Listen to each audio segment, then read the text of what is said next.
Ylöspäin tempaistujen ihmisten liike on pysähtynyt.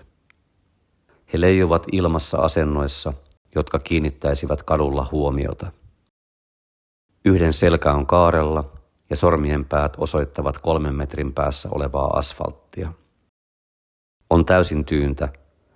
Jalkakäytävän vierestä alkavalta niityltä voi kuulla heinäsirkkojen vielä arkoja ääniä.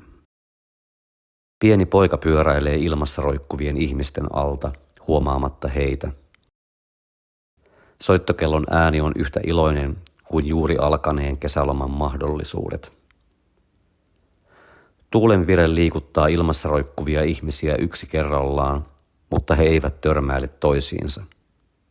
Välit pysyvät samankaltaisina. Paloauto liikkuu verkkaisesti pyörätien vieressä kulkevalla ajotiellä. Sen punainen väri on tänään rauhallisempi kuin silloin, kun se suorittaa tehtäväänsä. Auton ohjaamossa istuvat miehet naureskelevat viime viikonlopun tapahtumille.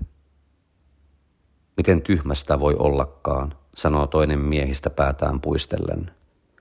Toinen tuijottaa tietä vastaamatta.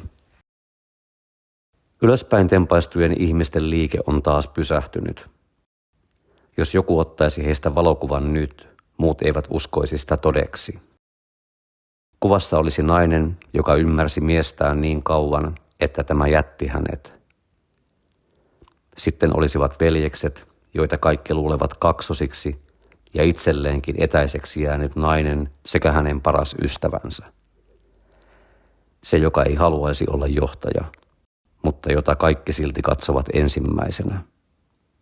Vielä olisi 2 surullisen näköistä miestä. He eivät tunne toisiaan. Mutta kukaan ei ota kuvaa. Ilmassa roikkuvat ihmiset ovat pysähtyneet ilman sellaistakin. Tapahtuu 2 asiaa yhtä aikaa. Kissa juoksee autotien yli ja nainen pamauttaa viereisen vanhainkodin parkkipaikalla seisovan autonsa oven kiinni. Kissa pysähtyy ajotielle. Sen eläimen silmät ovat tarkkaavaiset. Molemmat liikahtavat samanaikaisesti. Naisen askeleet ovat vihaiset, eläimen vikkelät. Ylöspäin tempaistujen ihmisten jalkaterät osoittavat vinosti pyörätietä kohti. He ovat sellaisessa turvassa, johon sanat eivät yllä.